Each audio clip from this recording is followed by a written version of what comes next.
What's up, guys? Welcome to Target Practice Episode 4. This is a very special episode because I actually have a guest. Hello. This is Eric, also known as... I go by ATM Beats. ATM Beats. You already know me, I hope. If you don't, my name is Aaron Brown. This is going to be a different episode than what you're used to.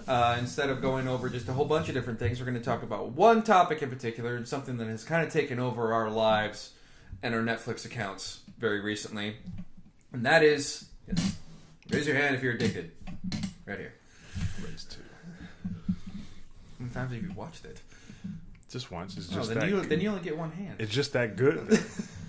Just that good. And we're, of course, going to be talking about Stranger Things on Netflix, the new series that launched end of July, I believe it was.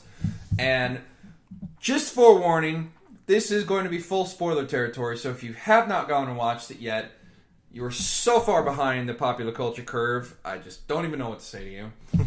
But go ahead and go watch it, then come back, share your thoughts in the comments. We're going to be sharing ours right now. So this is your last chance to go watch the series. Go ahead and pause it, then come back.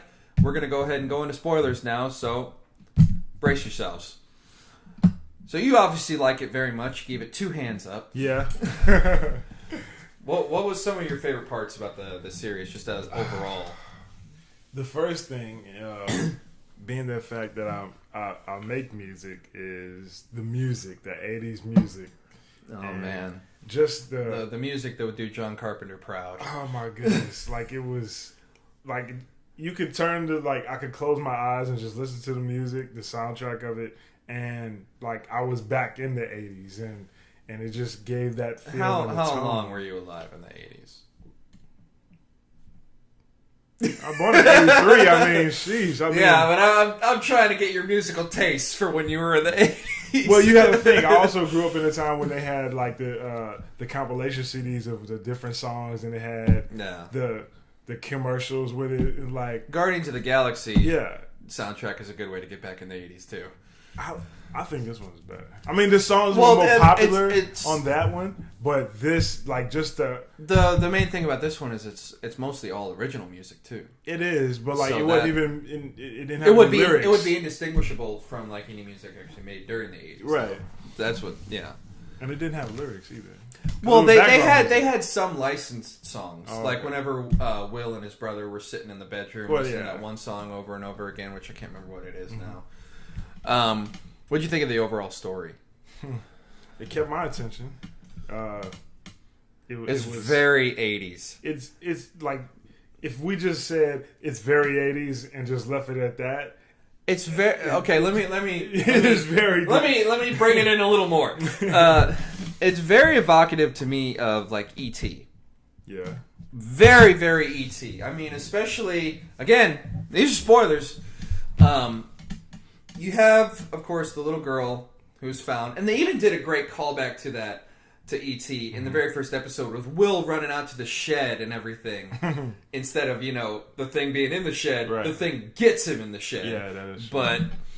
But the whole thing is where, they find 11, and they bring her into the house, and they're hiding her from the parents and everything. And then you have that one scene, I can't remember what episode number it was, but where that was the other thing, is they're always on the bikes. Always on the bikes. I like that. Just like an E.T. Felt very much, like your childhood. You had to go somewhere, you hopped on your bike, and, you went. You can't do that now. Not just like a cut scene. Oh, they're walking out the house, and next thing you know, they're at whatever place to where they're going. Yeah, exactly. But the main callback to me for E.T. was, in E.T. they have the kids going on the bikes, and here are the government agents blocking the road, and E.T. makes all the bikes fly. That's too timid for 11. I know where you're going. They're all going down the bikes. Government agents are closing in. Here comes a van.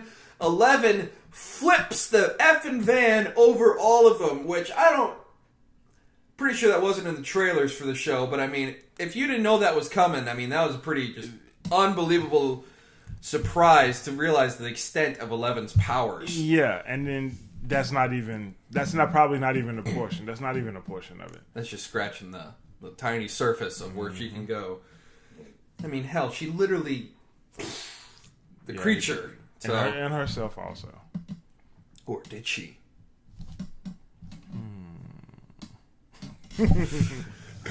We'll find out.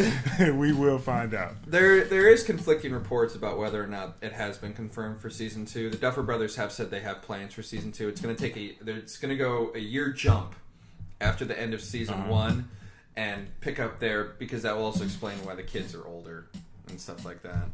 But at the end of the series, they already did a 1 month later jump. That is true. That just left more questions. Like that scene at the end when he's in the bathroom, like, that was disturbing. See, to me, that scene means that the Upside Down isn't done with him. It's always going to be a part of him, and then he's like coughing up the slugs as well. So, I mean, whenever his mom and Hopper found him in the Upside Down, you know, he's got the thing in him that they have to pull out. So this thing was like pumping those slugs in that he throws up into the sink. So at first it makes you kind of think, because, you know, he's acting normal, but then it makes you think, oh, well, he could be like, you know, one of those creatures is like hiding in him or something like that. Incubating, or it's like pretending to be him type of a thing. I think it's more the slugs are coming out, and they're going to start spreading into other areas, and so we'll start seeing more of those kind of egg things that Hopper found in the Upside Down. Not to mention, someone pointed, the Duffer Brothers actually pointed this out, there were more than just Will who went into the Upside Down and took off their helmets.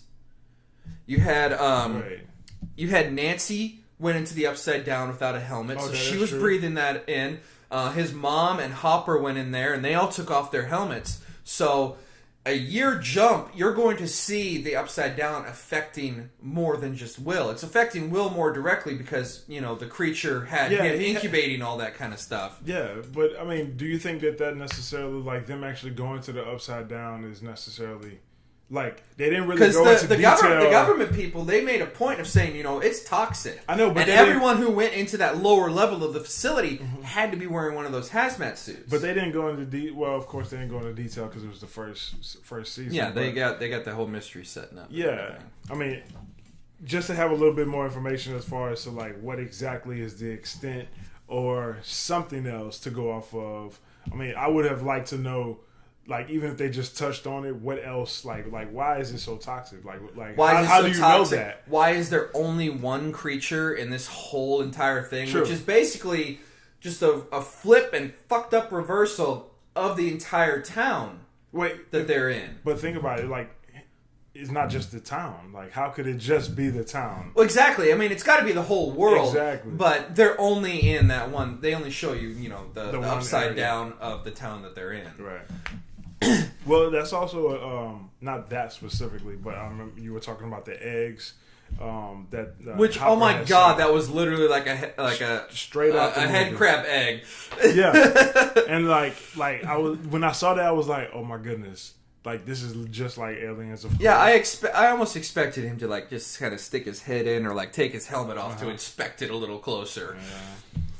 Yeah. But apparently Hopper's a little smarter than that. Yeah, he is. And he kind of messed up in the head also. But the government abducted him then bugged his house, which he tore his whole house apart and left the one light in his living room as the last thing. That was the most awesome scene up until that point, in my opinion, as far as being genuine. Because, like, you gotta think about it. You go into a place, you know you're not supposed to be in there. You know you just literally took out, I don't know how many police officers. Police officers. But it's like you can see the gradual downhill that he was, like, at first he was going from not believing her, just writing her off. Mm-hmm. And then it went to, well, this is weird. And then once he saw that they were lying to him after they went in there inspecting. Straight up. Exactly. Lying. He was like, okay, all the restraints are off. Right. All the restraints are off. He gets back in there. I'm surprised you haven't brought it up before now, but the scene where he goes back to the morgue and the person that's guarding the door, he was like, yeah, such and such told me that, like, don't you work with such and such? And he was like, I haven't worked with him in I don't know how long. And he just punches him. He's like, fuck it. Yeah. It just knocks him the hell out. Like that's to me that. But I mean, I love the setup for that scene though. Yeah. Where he's going to the morgue to check the body, and he starts to get out of his truck, and he goes for his hat, and he's like, "Wait a minute," and then he goes, and he's like, "Oh, I forgot my hat," and they just let him in. I mean. He's trying to do it all like under the radar. He's not making a big stink about it, of course, until he busts in there. Yeah. And oh man, was that doll thing of Will disturbing as shit. I mean, that was like completely realistic. And you think when he put his hand in there, he's gonna come out with some like guts weird fake goop or something like that. It's literally a doll.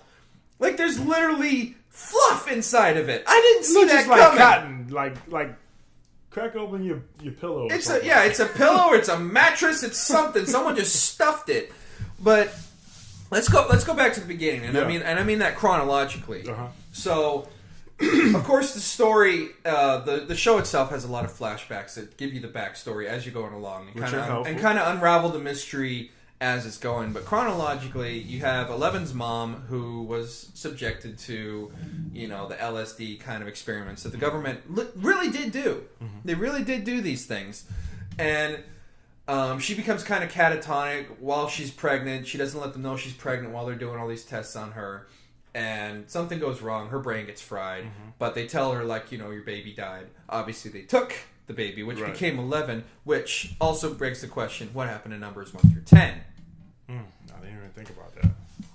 And so they take 11, and because she never knew her mom, she has this really kind of fucked up relationship with Papa, the what's his name, Dr. Martin Brenner, the guy who's basically running the facility and who kind of initiates the whole cover up thing. Well, then you have where they're trying to get 11 to telepathically listen in on conversations or phone calls or anything like that worldwide. Right. And to amplify her powers, they put her in the deprivation tank. Mm-hmm. And while she's in there, which that whole thing was very reminiscent of that Scarlett Johansson movie, Under the Skin, where she would lure the people in, and it was just like this blackness and water and everything.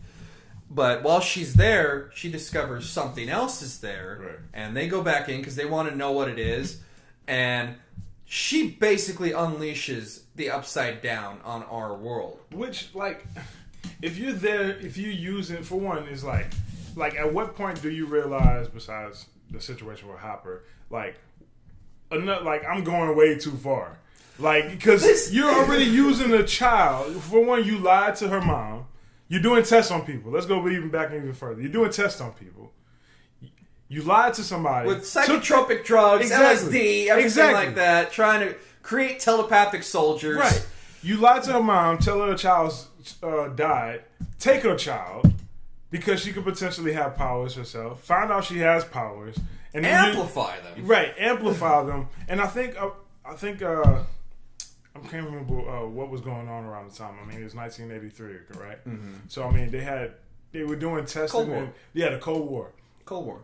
So they were trying to get information Russian from intelligence, them. Right. Everything like that. Yeah. So it's like you're already doing that. If you focus on Russian intelligence, shouldn't you kind of stop there? Yeah, exactly. Why focus on a monster? Wouldn't you think that that's like a side effect or something like that of the drugs? My favorite thing, and this is all I was thinking about whenever whenever 11, I guess, told them about the creature that was in there, and they send her back in there.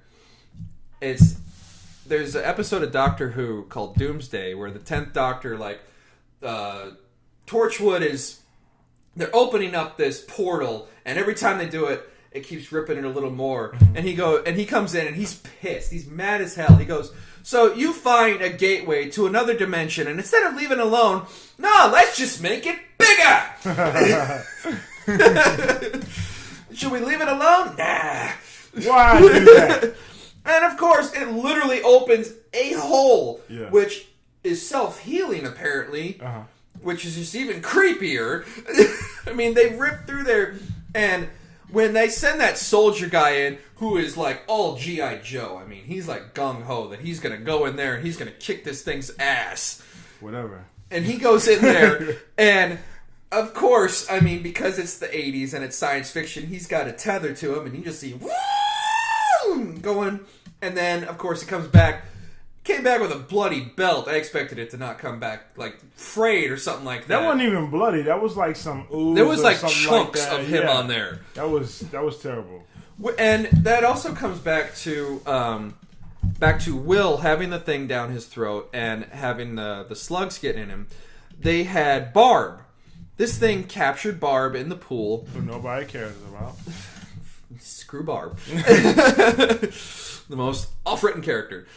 And whenever 11 goes into the self-deprivation tank, the homemade one, right, to see if Will is alive, and she finds Barb, and Barb has the worms coming out of her, and then they find Barb's body in like this little, nest that this creature has made.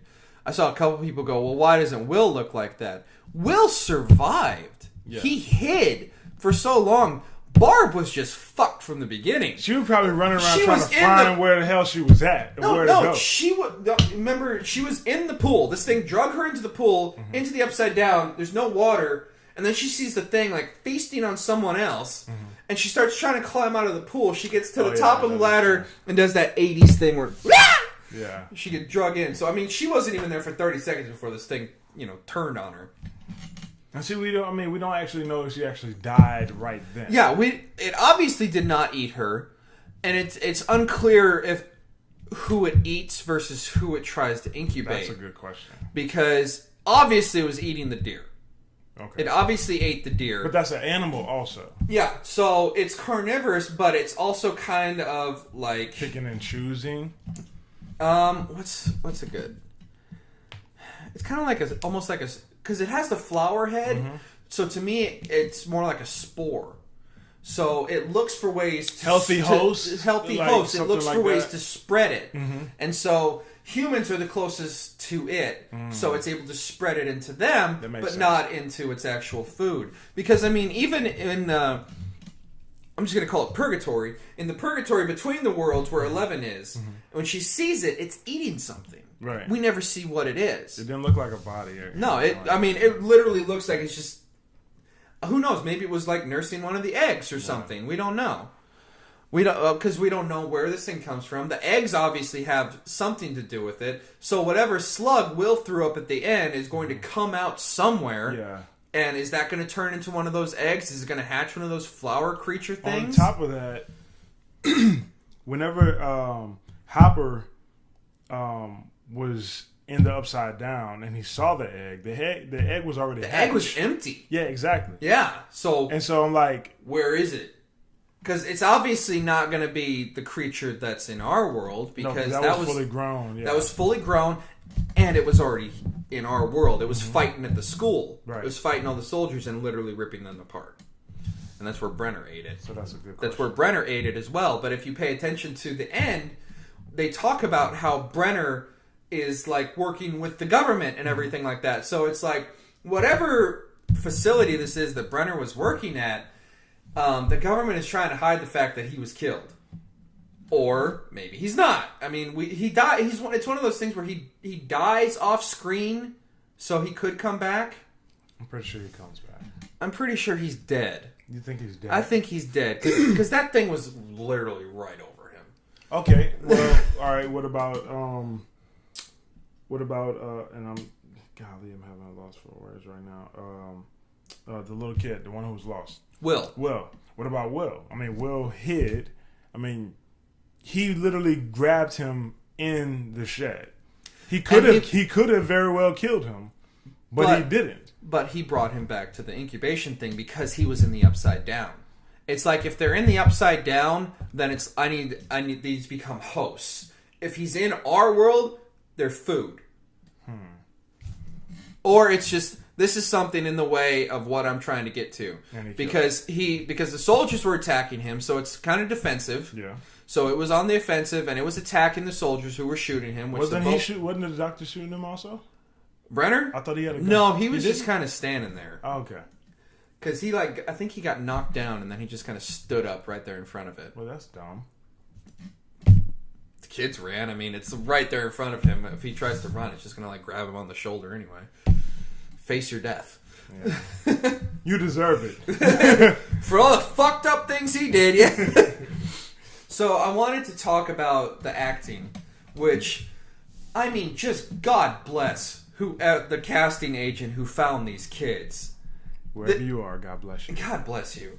This is literally some of the best child acting I probably have seen since the 80s, when like Goonies and stuff like that. Like they hit it spot on. Every kid was so well done.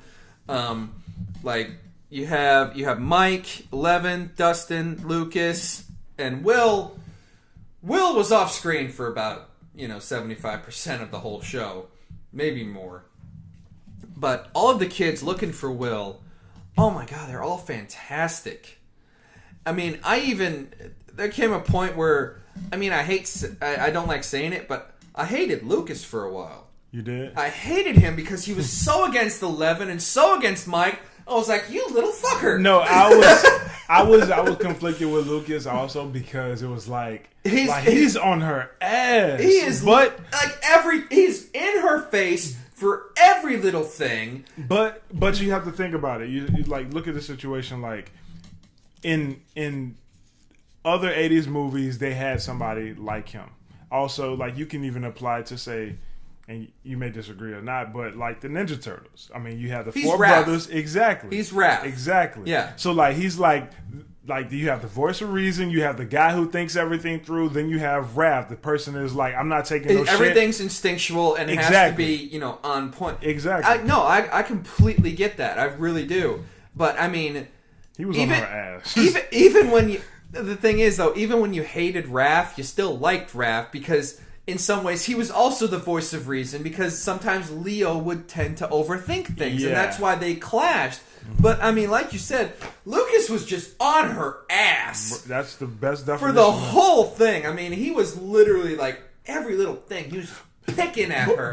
And it takes almost until the end of the season for him to be like, "I'm sorry. I'm so sorry." A whole season. Literally, like I don't think he gets on her side until like episode 7 or the end of episode 6. I think he was on her side. He was apprehensive at first. He saw how things were going, and once he saw that she could help, it's kind of like how Dustin was saying. It's like Lucas was Mike's best friend, right. And now here it's kind of like whenever that one friend in your group gets a girlfriend for the first time, and you start seeing him a lot less. It was kind of like that. No, it very much was. It was it was very much like that. I mean, it was even whenever like they had that scene where it was like straight out of Stand By Me. They're walking the railroad tracks, and she's using her powers to point the compass in a different direction. And he calls her out on it. I mean, I was a little bit on his side then, but then he takes it so much further. Yeah. And just starts, laying into her, like you said, on her ass. But you got, I mean, at that point, for them to travel that far, and you got to think, what is the point of her being there to him? When that happened, though, Mike defending her so fervently, he was out of line because he was defending her a little too hard, like blindly defending. Exactly, blindly defending her. So you kind of understood where Lucas was coming from, but then he takes it too far, and it's hard to be on his side because I mean, even before they started going out there, she's talking about it's a bad place. It's a bad place. She doesn't want anything to happen to her new friends, and so she's trying to protect him. I get where she's coming from. Yeah. It's kind of messed up. She didn't tell him she was doing that, but both Mike and Lucas on either side of that, they were just too passionate about their arguments. Mike was way too on Eleven's side. I was kind of against 11 at that point. Well, Mike a little bit. He was not as much as Lucas. He was invested emotionally also. Obviously, we found out at the end of the season. I mean, because of course he liked her. Yeah, you kind of knew that. Yeah. Like even after she spends the night in his basement, that sounds so creepy when you say that out loud. When she spends that first night in his basement and he brings her down the wall. It puts the lotion on the skin. No, whenever he brings the Egos down, like that first morning, like you can kind of tell, like there's that kind of, young boy crush, and then it just kind of gets more and more infatuation to the point where it starts literally affecting his friendship with his best friends. And I love that part where Mike and Dustin are going to look for both 11. Well, no, they're just going to look for 11, aren't they? They're not looking for Lucas. They're going to look for 11. Yeah, when they're going to look for 11, and Dustin points out, like, Lucas is your best friend. My favorite part is where he's like, I can have more than one best friend. Yeah. It's like, that's exactly what childhood is. Like, you might hang out with one person out of your group a little bit more, but you can be best friends with all of them. I think that's going to be a great point to see what happens in the coming seasons if they make more than 2. I'm pretty sure they will, but like, let me put it this way: how the dynamic. Marco Polo got another season, so this is definitely going to get another season. Oh, Fuller House got another season, so this should. But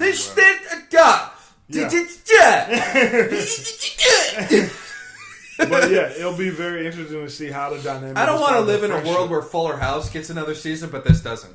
Oh, there'll be protesting. Something's getting burned There'll down. be petitions, riots in the streets. Yeah. People walking around with this synth music going. Yeah, just I can see the big speaker just standing outside. Straight out of 80s, like everyone's just got one of those big ass boom boxes standing outside in Netflix headquarters. Yeah, people cosplaying as the creature. People go missing. Then they write it into the season. They finally do that. They get wrote in.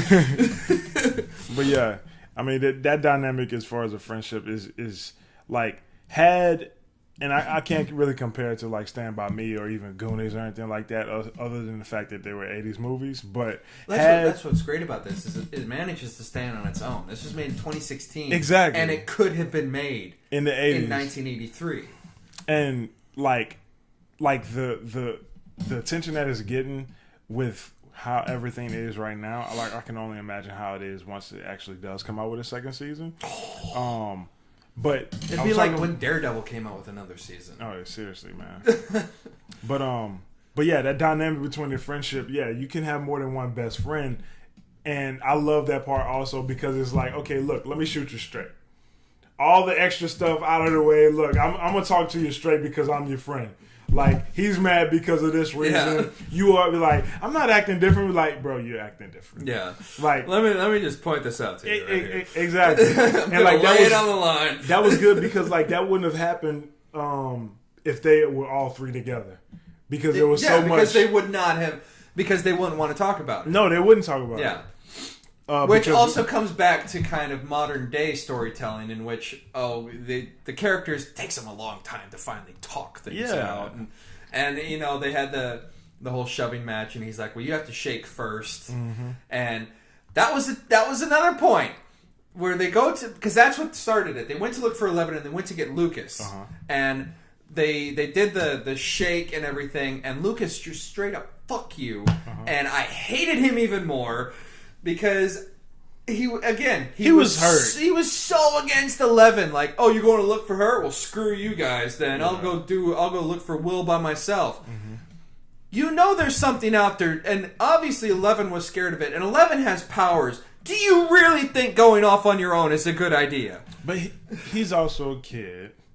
He also has his best friend. He's got his wrist rocket. goddammit. Yeah, I mean he has his. You mean his slingshot?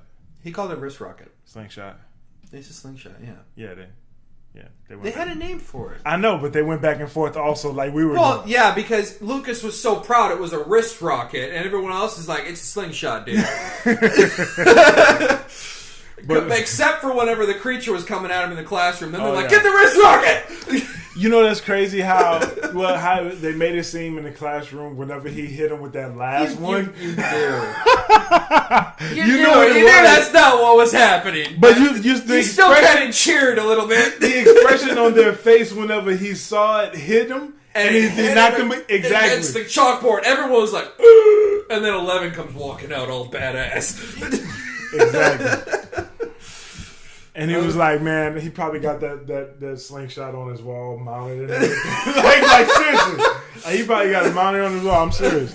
It's like out of Jeepers Creepers when he's got that big old gun. He's got it like mounted on the wall. Yep. Shoot, I would. Like, man, I'm never letting you on my side. Took down the flower creature with that one there. Like everybody, like the next time. He used the perfect rock. And they literally sat there and picked out rocks too. Yeah, in the playground. That's whenever he screwed up his chin when that.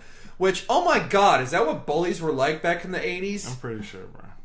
Because I mean, when he pulled a knife, I was like, "Whoa!" Now I see a knife out of. You're like 9. Like for real. And he's got a knife to Dustin's throat. It's like he's telling him to jump off the edge. Jump off the cliff. Jump off, or I'm going to cut him. This doesn't end well for anybody. Nah. Because I mean, even back at the beginning, that whenever they're looking at the quarry, he's like, "No, you jump off of here. That's like landing on cement." Mm-hmm. It's like, yeah, and he's going to jump off this cliff based on a bully's word that he won't hurt Dustin. If you jump off, say he jumped off and 11 didn't show up to save him, he would have pushed Dustin off. You think? I don't think he would have. I don't think. Witnesses. But you gotta think. But you gotta think. After he actually did jump, look at the expression on his face. Yeah, everyone was shocked. I mean, he dropped the knife, and everyone goes running over there to see. So that, in my opinion, that tells me right there that he was bluffing. Yeah, he did not expect him to actually jump. Like he really did it. And then he goes, well, just to go and show you later on in the movie, after 11 breaks his arm, and that's what I was going to get to next. Whenever he broke his arm, I was like, yeah, break his leg too. Make the other kid carry him back. And then he goes to his mom running, and he's at the and talking about a little girl beat him up. What were you doing at the quarry, son? Why does the parent never question the child? It's just like, oh, some little bitch broke your arm. Well, we're going to the cops. Why did she break your arm, son? Why were you there? Yeah, what were you doing at the quarry, and why did she break your arm? Yeah. This the same little girl made you pee yourself? Yeah, man. We haven't even talked about the kind of love triangle of Jonathan, Steve, and Nancy. Oh, man. I saw that coming a mile away, though. Were you as pissed off as I was that she was with Steve at the end? Yeah. I mean, what the fuck? Seriously, the guy, you clearly saw what a douche he is. I mean, and I'm sorry, his miraculous change of character after getting his ass whooped was a little. That was a bit much. It was a bit much. He goes to the movie theater and asks to help, and that makes everything cool. I'm conflicted. She doesn't even know he did that. She doesn't even know he helped clean up. I'm conflicted because it's like he doesn't seem like the typical. Like, all right, the first person that comes to mind is Biff. Oh yeah, that's the first person that comes to mind. So like he is the pinnacle. I love how we're pulling everything from the '80s movies. That's because for good reason. But like he's the pinnacle of a bully.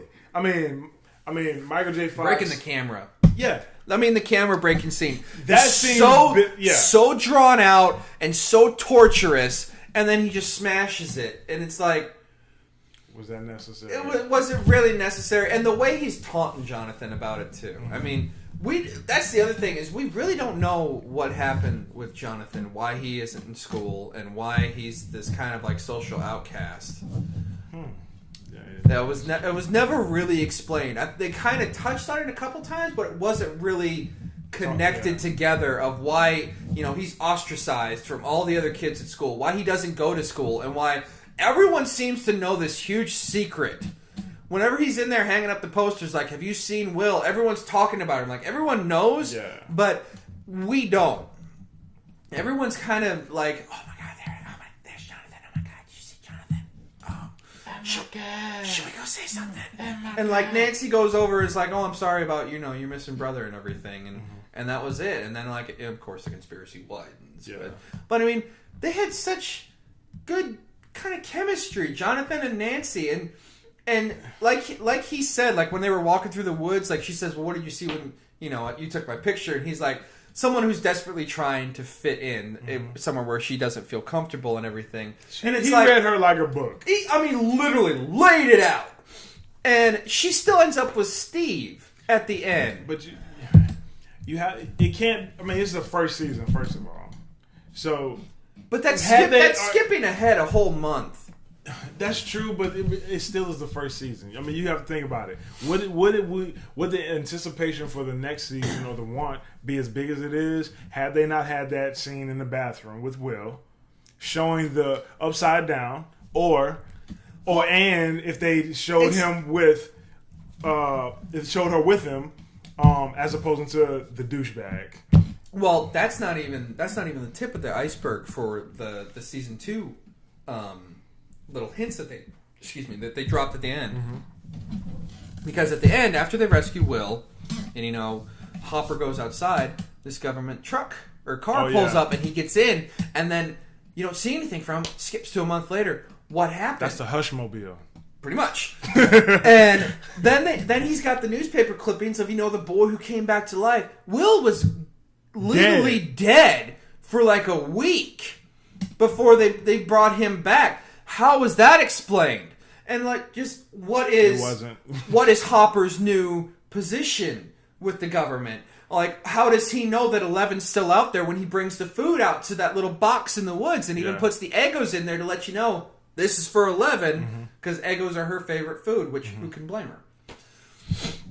I mean, there's a lot to be answered in season 2, and not to mention the fact that was only from a month jump. Season 2 would be a year. So that's literally 13 months that we don't have really any idea what's going on. That's a long time. So I guess that kind of opens up their window for this is how we'll do flashbacks in season 2 as well. I think they did it. They pulled it off flawlessly. Yeah, it worked very well because every revelation was like, and they did a lot. They did a lot of flashbacks, but like they had other movies that have done flashbacks that I've seen, and it was like, okay, man, now you're stopping the flow of the movie. Oh God, I mean, because most of the flashbacks were all 11, but then you get Hopper. Well, Hopper's Oh my God, that was heartbreaking. Yeah, it was.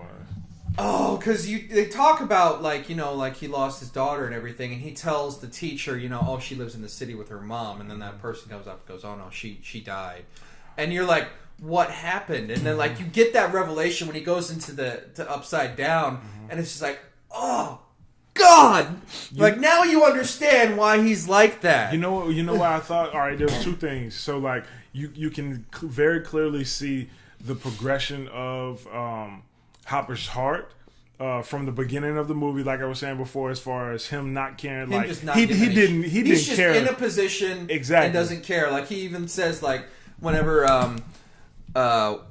what's her name?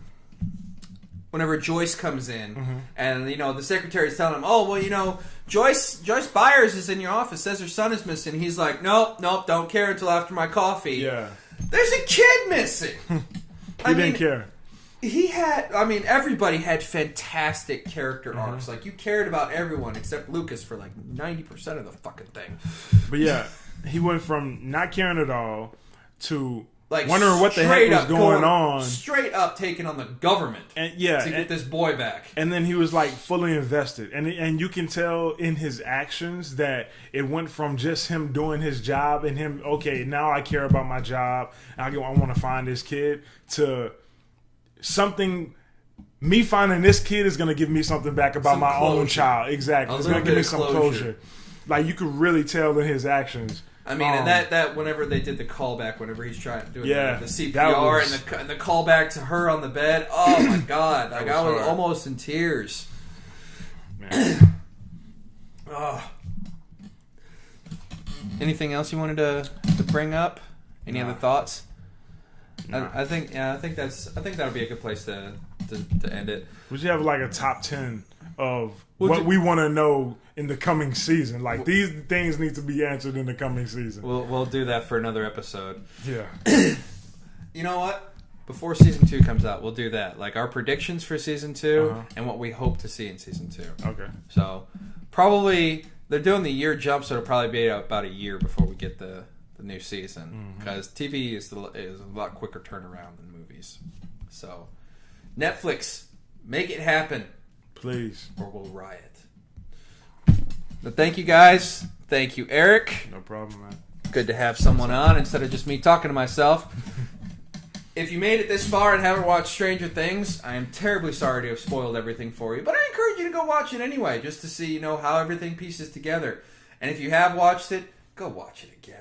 It's just so good. Thank you for myself. Thank you, Eric. Thanks for watching, and we'll see you next time.